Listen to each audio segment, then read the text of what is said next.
Hello, my name's Ellie Marriott and I'm one of the vets at Castle Veterinary Clinic in Dorchester and Weymouth.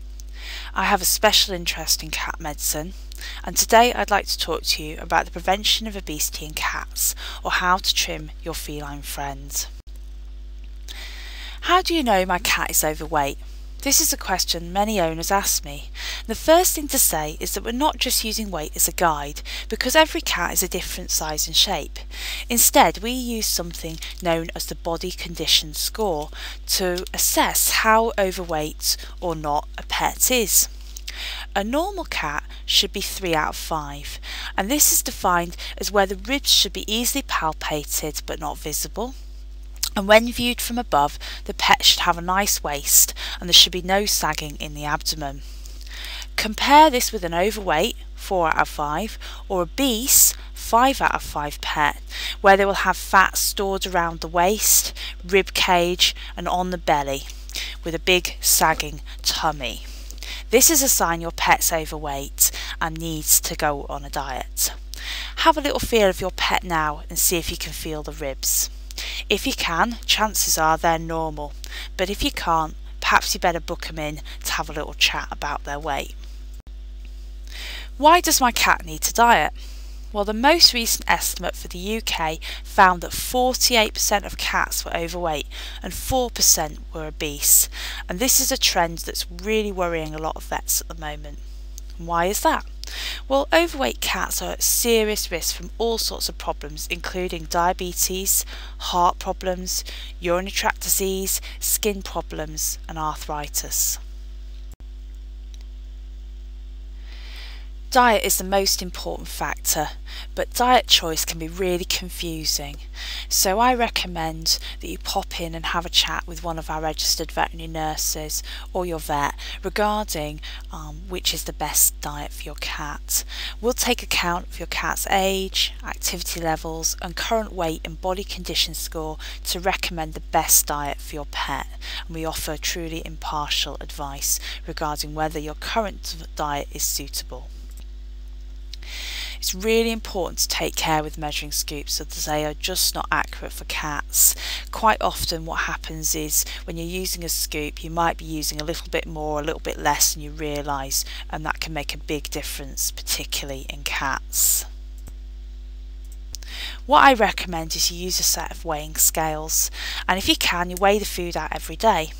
But if you find that's too hard in the week, you're busy, what have you, why not get a set of small airtight containers, weigh the food up at the beginning of the week, 1 container per day or per feed, and then make sure everyone in the house knows what the rules are regarding the food. And that's really helpful when you've got lots of different people feeding the cats, because you can make sure they're getting exactly what they need. Don't feed them ad lib, let the food go down, feed them, supervise them, and that's especially important in multi-cat households.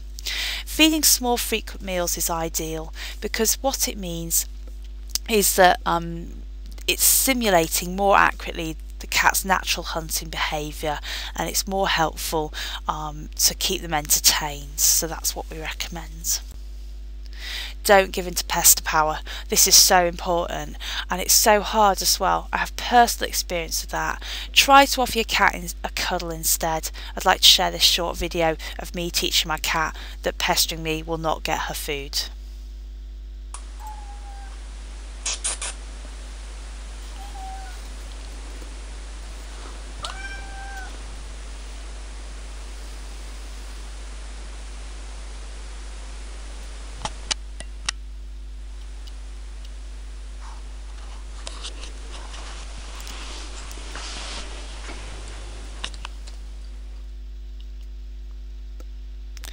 So you can see that eventually cats get the idea they're not getting food and give up, and it is just a case as you as the human just got to be a bit more resilient than them to the whole situation.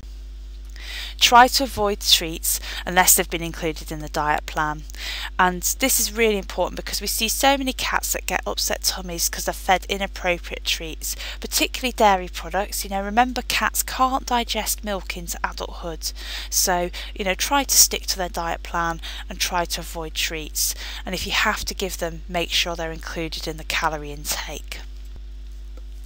Exercise is also really important, and you can use all sorts of different types of toys. You can get ones with bells in, crinkle balls, wheelie balls, you know, which can help entertain them. But fishing toys can also be really great. So let me show you a little video of me trying to engage my other cat in a game.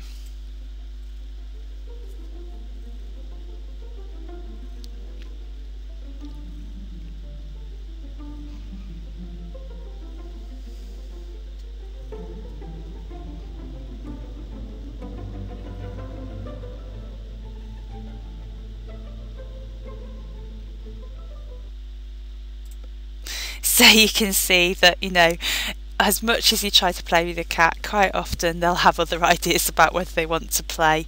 But just try to engage them in a game for a few minutes each day. Try different times of day, try different toys, experiment, and hopefully you'll find something that works for your cat. These are really great. I really recommend them. Puzzle toys. You pop food in them and then your cat has to try and get the food out, which obviously is much more natural situation. It gives them exercise and it gives them mental stimulation. They range from really quite cheap ones like this little mouse here to really expensive ones like the Trixie board, which I recommend as it's got different puzzles on it, and it can be really helpful to help entertain your cat.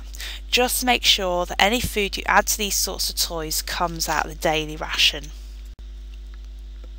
Also, providing play activities can be helpful too. So we all know cats like paper bags and boxes, so when you get some packaging, perhaps leave it around for a few days so your cat can explore it and experiment with it before you dispose of it. Obviously I don't recommend that for plastic bags, but it's really great for cardboard boxes and similar packaging.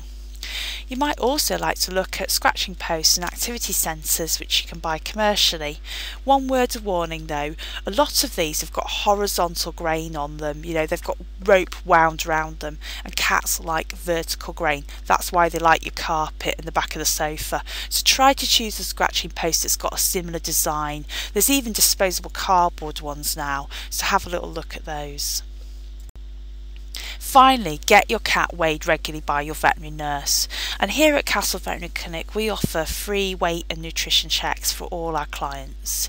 It's really important to keep track of changes in your cat's weight, and for me as a vet it's really helpful when I go on the clinical record of a pet and I'm looking back over the last few years to see how their weight's changed. It can really help me assess their health. So make it a habit to pop your cat in and see one of our registered veterinary nurses, get them weighed, get them body scored, and get the advice from the nurse regarding their diet and their exercise regime. It can be really tough getting your cat to lose weight. I know, I've got first-hand experience with my own, but you'll be really rewarded if you do so with a healthier cat, more playful, and also they have a longer life expectancy. If you need any more advice about your pet, then don't hesitate to call one of the team at Castle Veterinary Clinic. The opening times and the phone numbers are on the screen at the moment.